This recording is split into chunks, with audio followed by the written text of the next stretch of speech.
Thousands of older Americans are quietly draining their retirement savings on blood pressure pills that leave them exhausted and prone to dangerous falls, all because of a single catastrophic misdiagnosis. Imagine walking into a rushed clinic.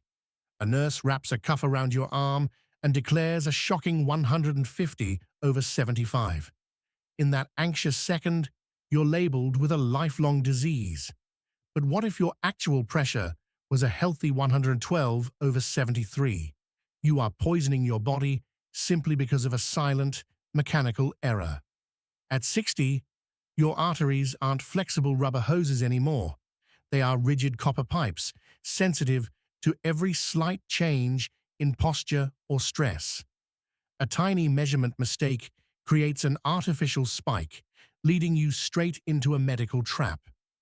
Today, I will reveal the biological reasons why your monitor lies to you, 5 silent mistakes you make every morning, and the exact clinical thresholds to protect your heart from unnecessary medication. If you blindly trust the first number on a digital screen, you are playing Russian roulette with your health.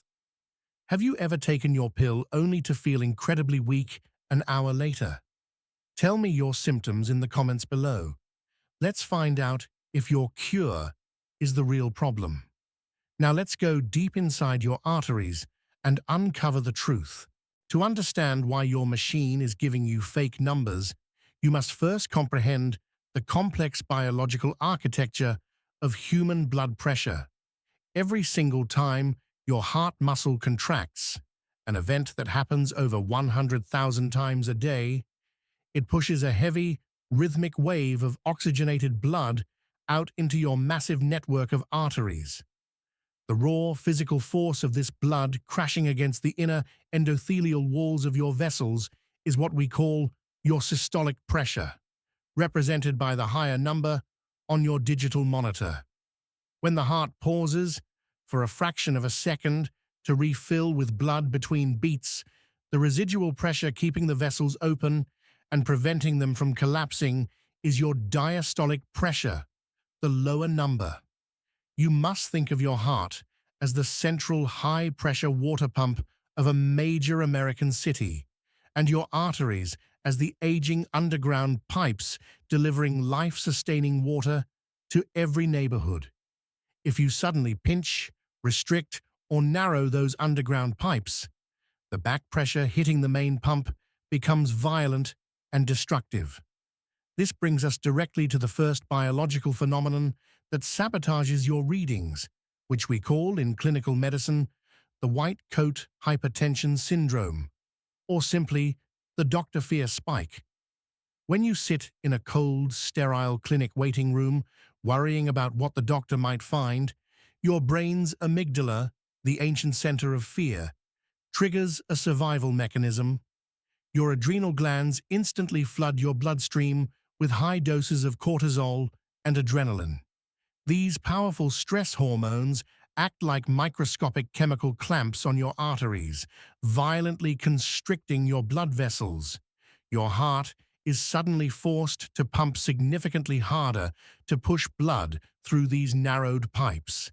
Within seconds, a perfectly healthy 65-year-old patient will display a terrifying reading of 150/95. The physician sees this number, incorrectly assumes it is your permanent state, writes a prescription, and sends you home. This is exactly why I vehemently argue that relying on a single clinic reading is not just inaccurate, it is medical negligence. You must learn the precise biology of measuring your pressure in the safety of your own home to find your true baseline. However, doing this at home is entirely useless and frankly dangerous if you are committing the second major error regarding your physical equipment, using an incorrect cuff size. The physical cuff you wrap around your arm is not a universal tool.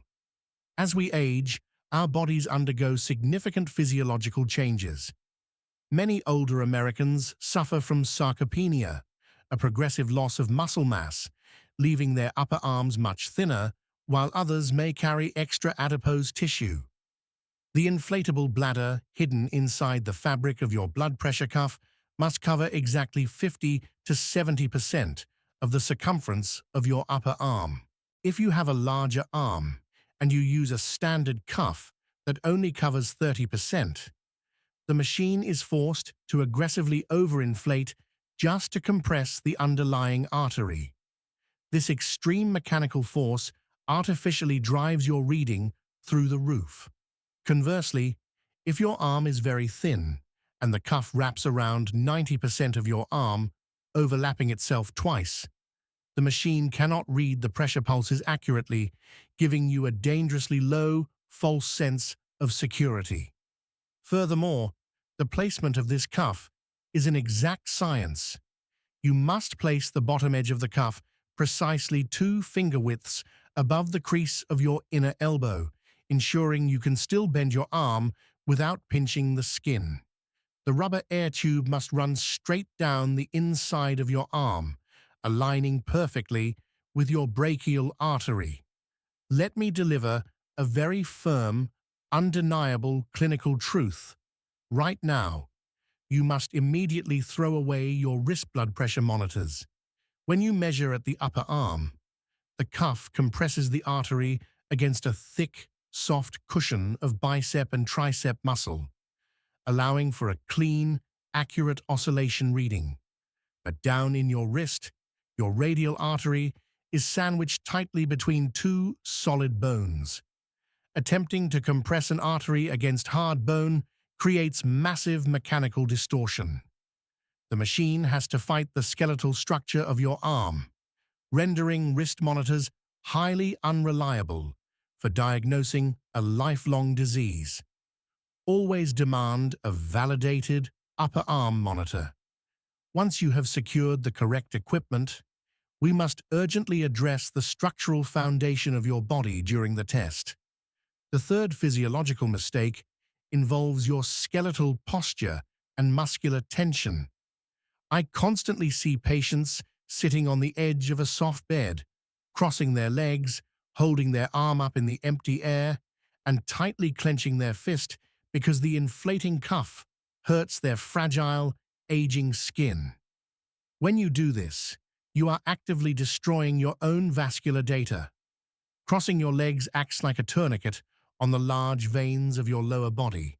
It restricts the venous blood trying to return from your legs, forcing a massive volume of blood to pool upward into your chest, which artificially spikes your core pressure. Assuming your posture is now flawless, there is a hidden, silent respiratory mistake that almost every American makes.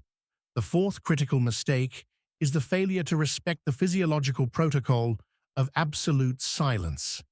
When you walk from your kitchen to your living room, sit down, and immediately start talking to your spouse or answering questions from a nurse, your cardiovascular system is in a state of chaotic flux. The physical act of speaking radically alters your intrathoracic pressure. When you talk, your inspiration and expiration patterns become jagged and irregular. This directly changes the volume of blood being pulled into the chambers of your heart. Because the blood volume is fluctuating, your heart is forced to pump erratically, creating pressure spikes between every single heartbeat. But even if you sit in perfect silence, your emotional chemistry can still hijack your nervous system. The fifth, and perhaps the most tragic error that leads to unnecessary medication. Many older adults experience a sudden, highly stressful event, perhaps a bitter argument with a family member, reading a distressing news report, or developing a severe pounding headache. In a state of panic, they immediately strap on their blood pressure cuff. They see a terrifying number, like 170/95. They incorrectly assume that this high blood pressure is what is causing their headache or their anxiety. In desperation, they reach into their medicine cabinet and swallow an extra pill of amlodipine, enalapril, or losartan. This is a fatal misunderstanding of human biology. The emotional stress or the physical pain of the headache is what is causing the temporary adrenaline-induced spike, not the other way around. If you treat a temporary spike with a powerful, long-lasting pharmaceutical drug, you are setting a dangerous trap for yourself. 2 hours later, when your argument is over and your stress hormones naturally dissipate, the heavy medication will still be active in your system. It will force your blood pressure to crash dangerously low. You will become incredibly lethargic, dizzy, and you risk suffering a catastrophic fall that could break your hip. A headache should be treated with deep hydration and rest. A stressful argument requires deep breathing and time to let the cortisol clear your liver. You must never use blood pressure medication as an emergency panic pill to treat acute stress. Now that we have successfully eliminated all the false mechanical and emotional triggers, we must decode the actual diagnostic numbers. The global medical establishment is deeply divided on what constitutes a sick patient. According to the very strict American medical guidelines, if your pressure is consistently sitting at over 130 for the top number and 80 for the bottom number, you are classified as hypertensive. However, I align with the European medical schools, which recognize that aging vessels naturally lose elasticity and require slightly higher pressure to perfuse the brain with oxygen. We believe that true clinical hypertension begins at a maintained and persistent reading of 140 over 90. If your home readings are floating around 130 over 80, it is absolutely a biological warning sign that your system is under friction. But it does not mean you need to immediately start swallowing chemical pills for the rest of your life. So, how do we establish the undeniable truth without relying on a flawed clinic visit? There are 3 scientific avenues. The first is the traditional clinical route. You visit your cardiologist. They measure you perfectly, respecting all the rules of silence and posture. You return a week later, and if your pressure is above 140/90 both times, you are diagnosed. The second, vastly superior method is the home blood pressure measurement protocol, known as MDPA. Here is exactly how you execute this. You must measure your pressure once in the early morning and once at night for 5 to 7 consecutive days. You cannot simply memorize these numbers. You must physically write every single reading down in a notebook. When you bring this ledger to your physician, we completely discard all the readings from the first day because they are often tainted by performance anxiety. We then calculate the mathematical average of the remaining days. If your calculated home average is strictly above 135 for the top number or above 85 for the bottom, then you have confirmed hypertension. For the most complex cases, we utilize the absolute gold standard, the MAPA system, ambulatory monitoring. This is a non-invasive device you wear on a belt for a full 24 hours. It records your pressure every 30 minutes, regardless of what you are doing, eating, walking, or most importantly, sleeping. This is critical for seniors. The most dangerous time for a stroke is the early morning hours, right before waking up. Your body releases a surge of cortisol to wake you up, which spikes your blood pressure sharply. If the MAPA device reveals your pressure is skyrocketing at 4 m while you sleep, I will not blindly give you more pills. Instead, I will adjust the timing of your current medication to nighttime to build a chemical shield around your brain during those vulnerable morning hours. If the data conclusively proves you are indeed hypertensive, what is your escape plan? Are you doomed to take expensive pills forever? The biological truth is a resounding no, provided you act quickly. If you fall into grade 1 hypertension, 140, 159 systolic, you have a golden window of opportunity. Before resorting to lifelong pharmaceuticals, you have 3 to 6 months to naturally remodel your vascular endothelium. By aggressively losing visceral belly fat, drastically cutting sodium, and engaging in dedicated aerobic and strength training, you can heal your pipes. Yes, your blood pressure will spike temporarily while you lift weights, but the aftermath is miraculous.